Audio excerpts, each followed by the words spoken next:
Videos देखने के लिए सब्सक्राइब करें जनसत्ता.com, बेल आइकन दबाकर पाएं लेटेस्ट नोटिफिकेशंस। है ये इत्तला जम्मू कश्मीर पुलिस को अपनी एजेंसीज के साथ मिलकर के रात को मिली, जिसकी बुनियाद पर जो ऑपरेशन लॉन्च किया गया, जिसमें सीएसएफ, सीआरपीएफ और आर्मी की टुकड़ियां भी पुलिस के साथ थी। रात भर ये ऑपरेशन चलता रहा।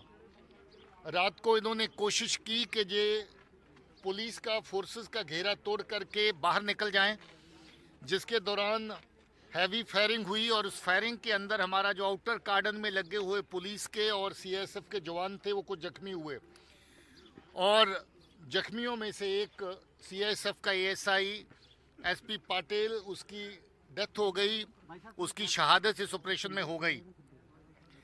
उसके बाद फिर से घेरा टाइट किया गया और अर्ली मॉर्निंग जो सर्च हुई उसके दौरान फिर से फायर फाइटिंग चलती रही। हमारी पुलिस की टुकड़ियां, एसओजी, सीनियर ऑफिसर सारे के सारे मौके पे तैनात रहे। ADG Jammu, DIG Jammu, SSP Jammu, CRP के कमांडेंट और सीनियर अफसर सब ने मिलकर के इस ऑपरेशन को कामयाब ऑपरेशन की तरह कंडक्ट किया और ये ऑपरेशन कंक्लूड किया। इसमें जो दोनों दहशतगर्द मारे गए हैं, इनका जैश ए मोहम्मद के साथ ताल्लुक है। ये दोनों ही दहशतगर्द सुसाइड वेस्ट पहन के आए थे, ताकि जब कभी अच्छा एंगेजमेंट सिक्योरिटी फोर्स या किसी एक कैंप के ऊपर हो जाता तो ये सुसाइड वेस्ट को ब्लास्ट करने के बाद, गोलाबारी ख़त्म होने के बाद मरने से पहले और भी बड़ा नुकसान कर सकते थे, और इनको इसी तरह की हदायत थी। अनफॉर्चुनेटली ये जो लॉन्च है इन दो दहशतगर्दों की, ये प्राइम मिनिस्टर साहब का विजिट जो 2 दिन के बाद है उसके करीब हुआ, ये एक बड़ी साजिश का हिस्सा है जम्मू के अमन के माहौल को, पीसफुल माहौल को डिस्टर्ब करने का। ये एक बहुत बड़ी साजिश हो सकती है ऑनरेबल प्राइम मिनिस्टर साहब के विजिट को साबोटाइज करने के लिए, मगर ये अच्छी बात है कि ये वक्त रहते इतला भी मिली और इतला के ऊपर कामयाब ऑपरेशन भी हुआ। सर, ये दोनों फॉरेन टेररिस्ट है या पाकिस्तानी है? जी, ये दोनों टेररिस्ट अभी तक की जो रिपोर्ट्स हैं उसके मुताबिक पाकिस्तानी हैं। बाकी इनकी फर्दर वेरिफिकेशन करेंगे, मगर रिपोर्ट्स की बुनियाद पर ये कह सकते हैं कि ये दोनों दहशतगर्द पाकिस्तान के रहने वाले हैं। इन्फिल्ट्रेशन लग रही है, और क्या लगता है कि प्राइम मिनिस्टर की जो रैली है उसको टारगेट करने का भी कोशिश कर सकते थे? देखिए, ये लगता है कि फ्रेश इन्फिल्ट्रेशन है, क्योंकि जो इतला हमारे पास अवेलेबल है उसके मुताबिक इनकी को पुरानी जहाँ की हिस्ट्री नहीं है, और जिस तरीके का इनका जहाँ पर लॉन्च हुआ और इमीडिएटली रात को कहीं इनको लॉन्च करके अटैक करने की प्रक्रिया जिसको जो चालू हो चुकी थी लगभग इनकी तरफ से, और जिसको इस ऑपरेशन के दौरान जो है वो निस्तो नबूद किया गया, समाप्त किया गया, ख़त्म किया गया।